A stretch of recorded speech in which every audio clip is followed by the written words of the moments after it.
The sizzling sound of grilled meat and the clink of glasses filled the bustling restaurant. As the evening rush began to peak, the usual symphony of activity played out, but in the corner booth by the window, something had gone horribly wrong. "Excuse me," a sharp voice barked from the corner, causing several heads to turn. The man sitting at the booth, a middle-aged businessman in an expensive suit, was glaring at the young waiter, his face twisted in irritation. "I ordered my steak medium rare. Not this. Do you know anything about food? Or is this too difficult for you?" His voice dripped with condescension. The waiter, a young man with short, dark hair and a slight build, looked down at the plate in front of the customer. His fingers twitched, unsure of how to respond.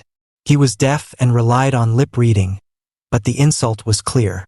He could feel the sting, the weight of the words cutting deeper than anyone could imagine. "I'm sorry, sir," he signed gently, his face calm despite the rising tension. "I'll fix it right away." The man sneered. "Don't sorry me, you freak. You can't even hear me. What good are you if you can't do your job right? Is it really that hard to bring me what I asked for?" The young waiter paused, the silent humiliation in the air palpable. He took a breath, holding back the sting of the insult. But before he could turn away to go to the kitchen, the restaurant owner, Greg Harrison, a towering figure in a crisp white shirt and apron, appeared beside the booth. The businessman turned to him. "Ah, the boss finally comes to check on his incompetent staff." His voice oozed with arrogance. Greg smiled, but there was something in his eyes, something deep, something calculating. He spoke with a calm authority that sent a ripple through the room. "Actually, I'm the one who's going to fix this." The customer blinked, startled by Greg's demeanor. He hadn't expected this. "And who are you? The chef? Can't you see that your waiter has no business serving anyone? Look at him." Greg's smile didn't waver as he placed his hands on the table. Slowly, with deliberate movements, he took off his apron. For a long moment, the room fell silent, every eye now on Greg. The waitstaff stopped moving. The customer's cocky grin faltered. Greg's hands rested on the edge of the table as he leaned in slightly. "I'm not just the owner. I'm also the one who trained him." The businessman's eyes narrowed. "So what? You think that changes anything?" Greg's gaze didn't leave the man's. "Actually, yes. It changes everything. Because this young man isn't just a waiter. He's my son." The room gasped. The businessman's face went pale, then crimson. "Your son?" he sputtered, now visibly uncomfortable. You never told me you were related to him." Greg nodded. "I didn't need to.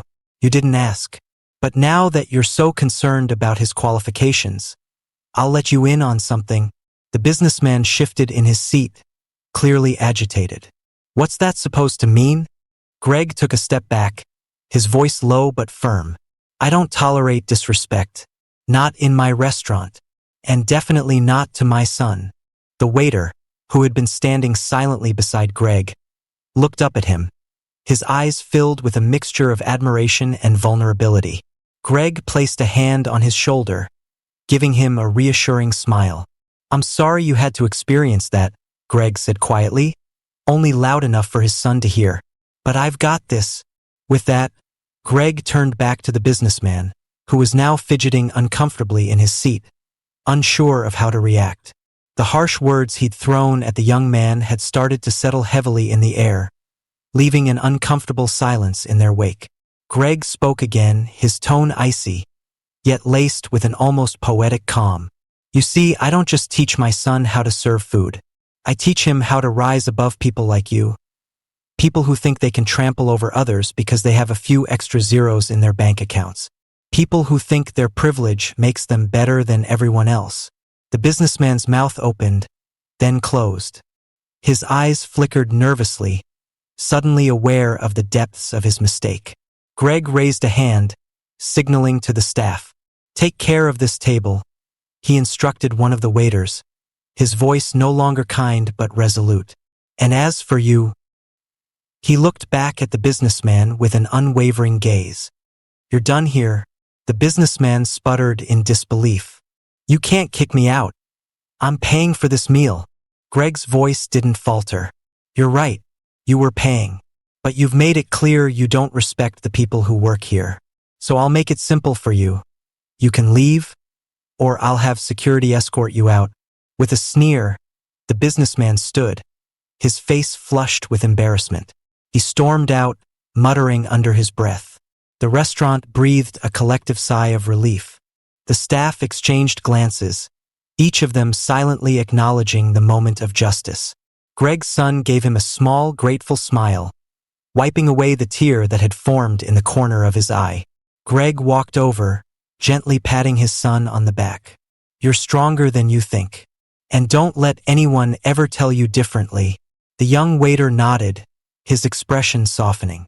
In that moment, the restaurant felt warmer, the tension lifting from the air as the evening continued. And as for the businessman, his reputation had been irreparably damaged, and his arrogance had cost him far more than a meal. Search reason.